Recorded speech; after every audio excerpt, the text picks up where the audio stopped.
Hey guys, how's it going? So today we're going to be going through this paper called EfficientNet, Rethinking Model Scaling for Convolutional Neural Network. Not only that, but we're going to go through the code and I'll actually be explaining this paper from the code perspective so that you guys can have a deeper understanding about this paper. So I really like this paper. Not only the author wrote it in such a way that is easy to understand. From the right go, you get to understand what is it that they were trying to achieve.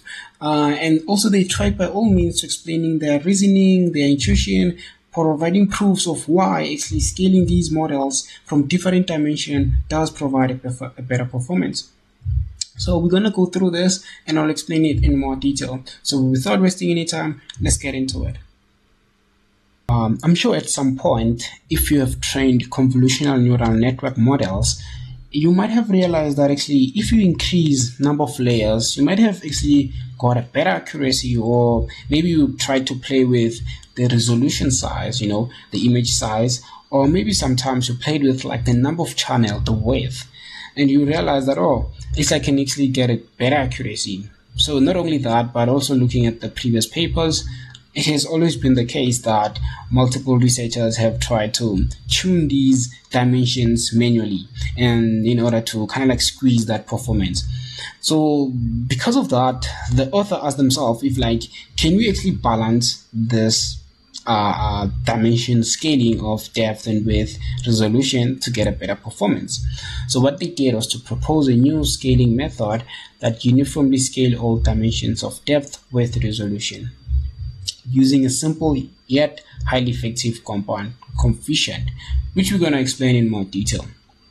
But their method that they have proposed essentially is able to achieve state-of-the-art accuracy of 84.3 top 1 accuracy on ImageNet, while being 8.4x smaller and 6.1 faster on inference than the best existing convolutional neural network. So we can see that their results are quite impressive. So yeah. So they say that processing and scaling convolutional neural network has never been understood, and there are currently many ways to do it. The most common way is to scale up neural network by the depth. Like I said, what could come to your mind is that, okay, you know what, I want accuracy, I'm just going to increase the number of layers, or maybe I'm just going to increase the number of channels and see if I can squeeze the more performance. Currently, they also state that another method is to actually scale up the model by image resolution. Just increasing the image resolution also can get you a better accuracy.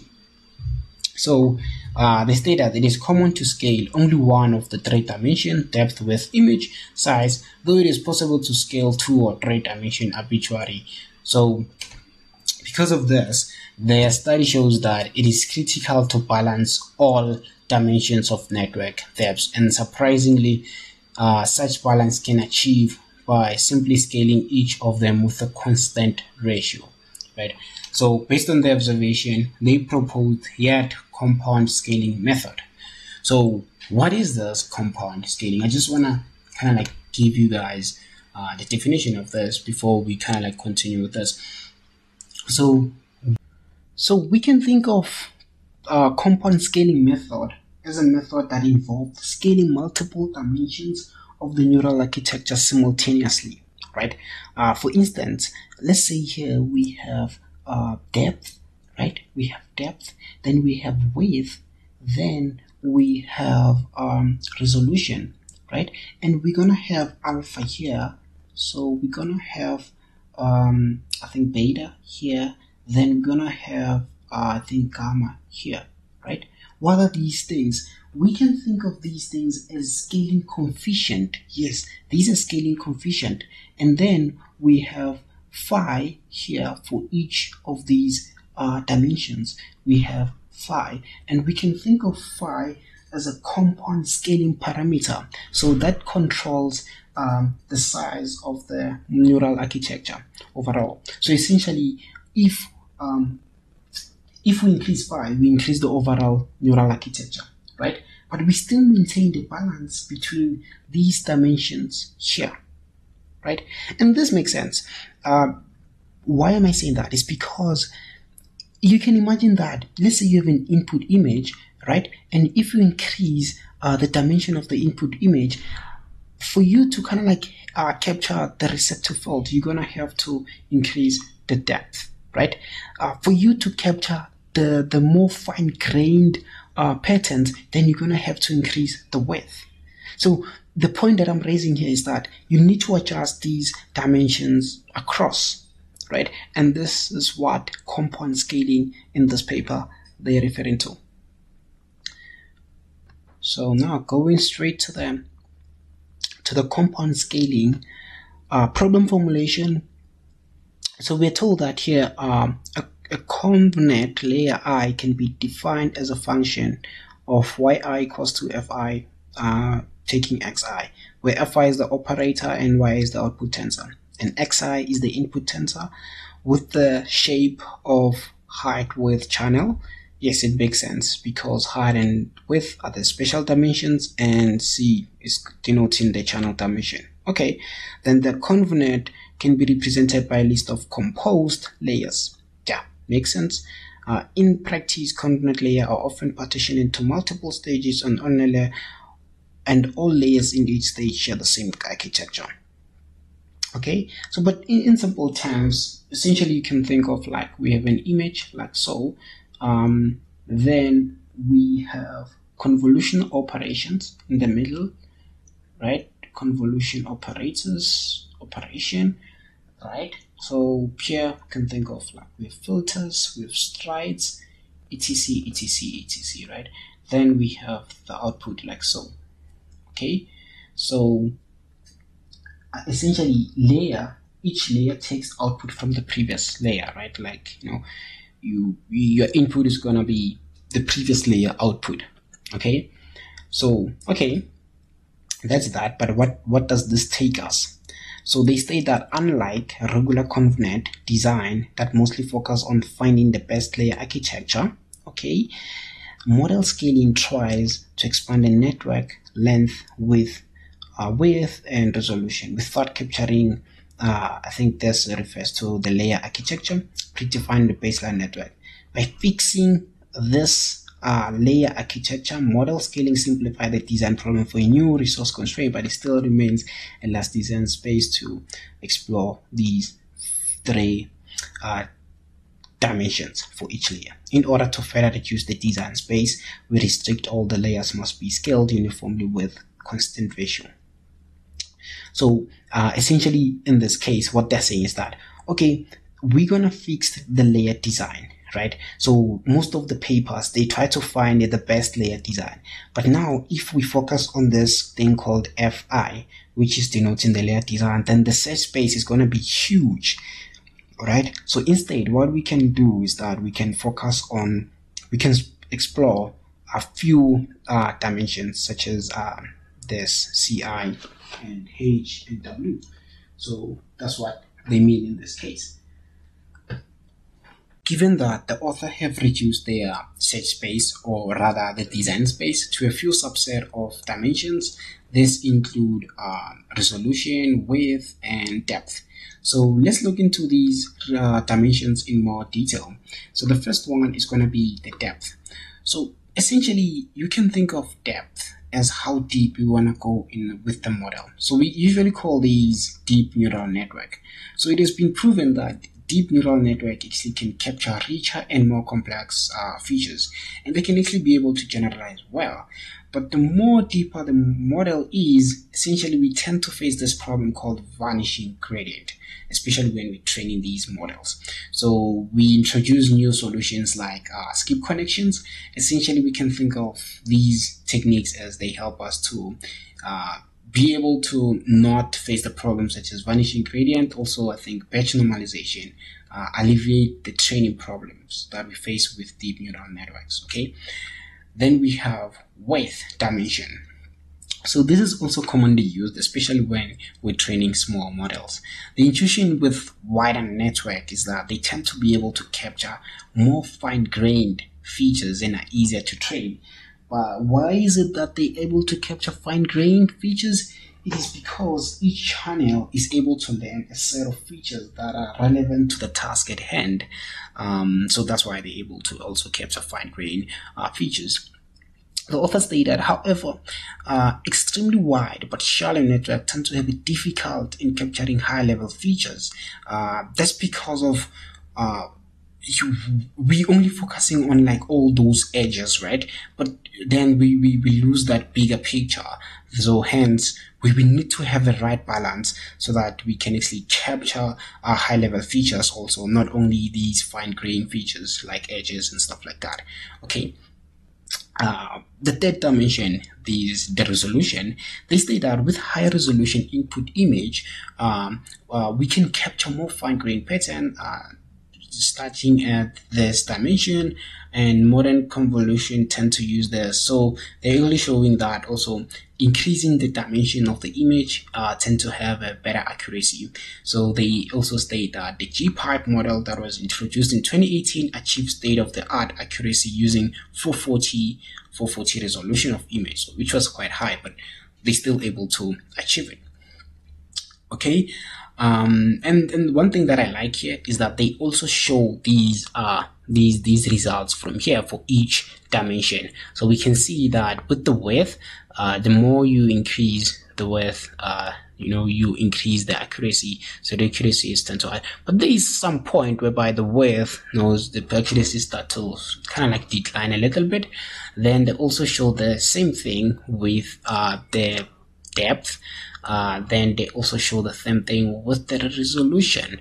So you can see that as you increase higher, then there will be a point whereby the accuracy start to actually kind of like it's no longer increasing, stays the same.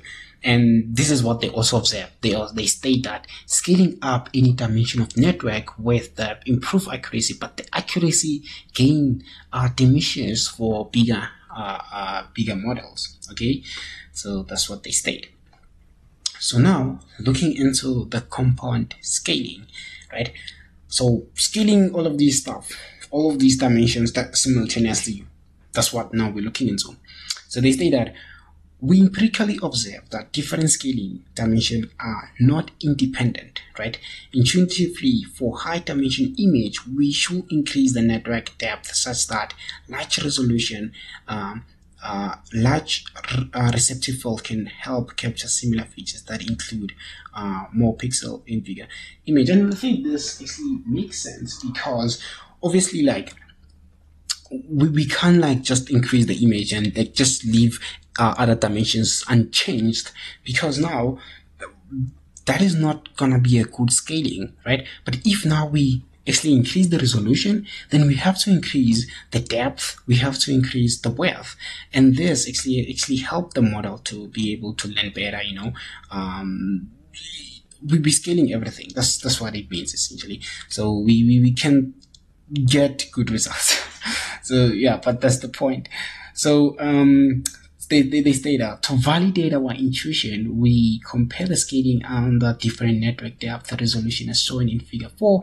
If we only scale network width without changing the depth and resolution, the accuracy saturate quickly. You see, this is the same thing that I was saying, is that if you only change one dimension, then you leave everything the same, then it's just not gonna make sense. I mean, imagine you kind of like have a huge image, right? Like let's say 4080 here, 4080 here, but then your width, it's not scaled to actually match this, or your depth is not tuned to match this. So you're definitely not gonna get a good result. So the point that they're raising here is that you just need to make sure that as you scale this, at least your depth also goes a little bit higher.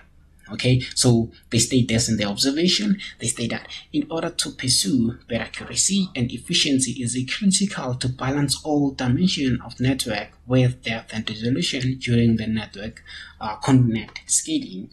Okay, yeah, so we need to balance all. So in this paper, they propose the compound scaling method, which we firstly explained. So which uses the compound coefficient to uniformly scale network depths. So like I said, for depth, width, and resolution, then we have these constants that are determined by small grid search, right? And we have this phi, I think, is user specified coefficient that control how many more resources are available. So yep, so that's all is it to it. Then I think this is like the architecture. So it's like how many layers we're gonna have. So I'll actually, or stages. So I will be actually explaining this in the code because I think it makes sense to kind of like show this in the code. So yeah. But then the rest of these are just experiment, how much of accuracy they managed to get. So it's, yeah, I think we covered the more critical part. If you still don't understand everything that I said, I'll try by all means to explain some of these things in code, so it's okay. But yeah, I'll try to make sure that I explain everything.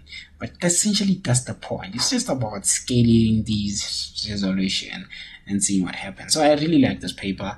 I enjoyed reading it. And without wasting any time, let's get into the code and see how we can actually code this thing up. So let's walk through the code of this EfficientNet architecture. So this is the architecture. So essentially these stages, operators, resolution, channel, they represent the base architecture of EfficientNet model, right? So we can think of this model as it consists of a sequence of convolutional layers. So these layers have different parameters where each element in the list represent a block of the architecture. Okay, then this base model, we have this first value as representing the expand ratio. So we can think of this expand ratio as it controls the expansion of the number of channels in the input feature map. So it is a factor that multiply the number of input channels to obtain the number of output channels. Okay, then we have channels. So this is the number of output channel in the convolutional layer. Then we have repeats. We can think of repeats as the number of times the block is going to be repeated. Okay, then we have stride. So the stride of the convolution, right? It can either be 1 or 2. Then we have the kernel size, which is the size of the convolutional kernel. Okay. Then we have these 5 values. So like I said in the paper, that the 5 values, essentially these are variables that represent a set of scaling coefficients that determine the size of the EfficientNet model, right? So the size of the model is determined by 3 factors, which is the depth, width, and resolution. So the alpha, we can think of it as it controls the depth, of the model. Then by the depth, I mean it multiplies the number of layers in the network. Then we have beta. So this control the width of the network. So by width, I mean that it's a factor that multiply the number of channels in the intermediate layers of the network. Then we have gamma, which is control the resolution of the input image. So it determined the size of the input image. Okay, so yeah, that's that. Each key here, like this B02 all the way to B7, so these correspond to the EfficientNet variant. So these are different like architectures. So you still remember in the paper when the author said that depending on the resource that you have, essentially you can select 5 values that matches your resource available. So yeah, so we can think of these numbers as they represent the scaling coefficient value of the variant, with larger number indicating larger models, right? So we can see that here the resolution is quite big, and hence the phi also value here is huge. Okay, I hope that gives you more like a better perspective of this. Okay, then we have a switch activation function. So you can see that how it's implemented. Take an input, you multiply by torch sigmoid. In mobile net vision tray, they use what we call hard switch. So this is because of this sigmoid is quite expensive, especially if you're designing models for resource constrained devices. So yeah, just I thought I should tell you that there's a more efficient way, more efficient activation functions. What we have here is the convolutional block. So essentially here we have in channel, out channels, we have kernel size, we have the pairing, we have stride, the groups. So this is the number of groups that the input and output channels are divided into. So yes, it is a depth-wise convolution layer, right? So if groups equals to 1, it is a regular convolution layer, right? But if groups equals to input channels, right, then it is a depth-wise convolutional layer that applies a separate kernel to each input channel. Okay. Yeah, hope that makes sense. Okay, then we apply the batch norm and we apply the CILU. So we can think of this as a switch. So it's a sigmoid linear unit activation function, which is also known as a switch activation function. So it's still the same thing. Okay. Yeah, I think those are the important things that I needed to raise with this convolutional block. Then we have this architecture here. Some of you might be familiar with it. This was introduced in MobileNet Vision Tray. So it's called squeeze and excite. So you can think of it as like an attention mechanism, because what we do is that we try to weigh the importance of each channel. So what we do is that we have this global pooling, which is essentially going to take the input or feature map and it's going to squeeze that to a scalar value. So it's going to squeeze the channel to a scalar value. Then we apply these convolution fully connected layers, and we have this R here, which is a ratio that try to reduce the number of channels, right? Then we have this nonlinearity activation function ReLU. Then the output is getting pushed to another fully connected layer. So we can think of this as a smooth gating, whereby we try to have a score of how important some of these channels are. That's why there we have a sigmoid. That means the score is going to range from 0 to 1. Then we scale this given the input or the feature map. Okay, so that's what it is. And this is how it is implemented. This is like that global average pooling. Then we have this conv. Then we have this CILU. Then we have another conv, and we have this sigmoid. Okay, by this conv 2D is the fully connected convolution, and this is how it looks like. Okay, so now we're gonna get into inverted residual block. Inverted residual block was introduced in MobileNet Vision 2.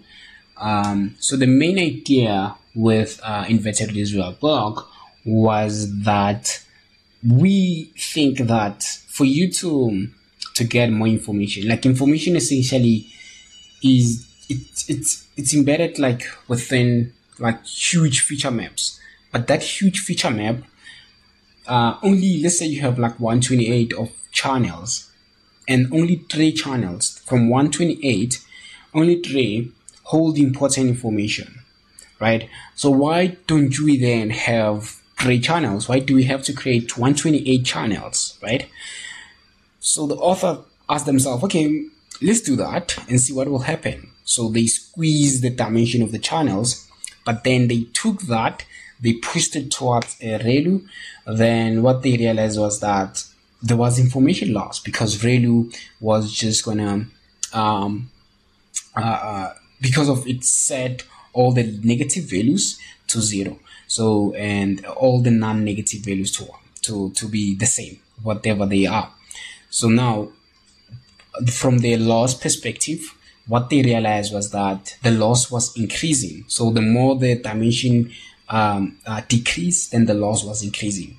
However, they saw that actually when you increase the dimension, the loss was decreasing, right? So this is what we call manifold of interest. How do we then squeeze the importancy or the important channel from that high dimension? So that's when they created this inverted residual block to say, okay, cool, we can have a small dimension as an input, then we expand that. When we expand that, then we apply ReLU to increase the complexity of the model. Then we pass that towards things such as a depth-wise convolution. Then we're going to reduce it back to small dimension. So you can think of it as from this image here. So we have this small dimension, then we expand to this higher dimension. They call it D. They denote this as D. I think they also have a T. T, you can think of it as denoting the expansion rate. Then we push this towards different layers. When the dimensions are high, it's fine. We can apply ReLU because we know that the author, based on the experimentation that they did, is like, it's fine, we can apply ReLU, but we don't apply ReLU on small dimension. You see this last layer here, we will never apply ReLU there. So we just like apply the pointwise to reduce the dimension, then we apply the batch norm that way, right? Then yeah, that's what it is. So into it, right? Then we have these skip connection, and this skip connection only happens when the stride equals to 1, because we keep the same dimension as the output has the same dimension as the input, so we can actually be able to add these two. So yeah, that's that. So yeah, let's go through the code, since now I kind of like explain all of this in a much more intuitive way. So as we can see that we have the in channel, and we have this expand ratio, and this is what I was telling you about, which is that T. So we try to expand the dimensions. Okay. Then we have this conv block. So we can see that here we are applying this conv block. Then we have this another sequential block. And oh, this is great because they actually apply the squeeze and excitation block also inside here, because this image here that I have didn't show that. But yeah, then we apply this conv, then we apply this batch norm, yeah, and we take all of this. Then what do? We say x.expand output if expand, else we take the inputs, if self.use residual, then return self.statistic plus inputs. Yes, because of we adding the outputs with the inputs. Else then we can actually return the output themselves. So yeah, I think that's that. Yeah, I think that's the inverted residual block. So now let's look into the EfficientNet block. So the EfficientNet architecture takes in the vision and the number of classes. So we initialize the model by scaling the factor of depth and width and dropout rate based on the vision. Okay, and then we have this function called calculate factors. So this function essentially, it has like predefined parameters, which is alpha and beta. What we do is that we take the alpha and we square this by phi, which is gonna give us the depth factor. Then we know that the beta it's for scaling the width. So we have a phi here also. We scale the beta by phi, then we return the width and the depth and the drop rate, which is what we're getting right here. Then the self-pooling, we're going to apply it after we have applied all these inverted residuals. Okay, what's next? So then we have this function called create features. So this uses the base model. By the base model, I mean the configuration that we spoke about. Let me just scroll up just to remind you. These expansion ratio, channels, repeats, so all these blocks, configurations. Okay, so it uses that and scaling factor to create the architecture of the feature extractor. So these include a series of inverted residual block, and followed by the CNN block that reduces the number of channels, right? So as you can see, the main takeaway here is that you can see that the out channels, we take the channels and we multiply them by the width factor. So yeah, because of we scale the output channel based on the width factor, right? Then you can see that we do the same thing with the number of layers. We know that the person who's responsible for the depth of the layers is the depth factor. So that's why we take the repeats, we multiply by the depth factor, then we loop through all these layers. So it's how deep the model is supposed to go, right? Then we pass in these scaled output channels inside here. Okay, just scroll down, just continue. Then the forward pass applies the feature extractor to the input, followed by an adaptive average pooling operation to reduce the output tensor to a single vector. Then the resulting vector is passed through a classifier, which consists of a dropout layer followed by a linear layer that maps output to a number of classes, I think. Yeah, and that's that it is to it, I think. And we pretty much have explained all the necessary components. So let me just scroll up. Yeah, this is because of here, obviously the specific version comes with the image. So the image here, we're gonna take it from here. In terms you were wondering then about the resolution, because in this case it looks like we're focusing on the depth factor and the width factor. But yeah, that's where we get the image resolution from this configuration here of the 5 values. But yeah, that's all is it to it. Thank you. If you did enjoy this, leave a like, I'll really appreciate it. Yeah, guys, I'll see you in the next one. I'll continue to make these videos if you guys enjoy them. And yeah, thank you guys, bye.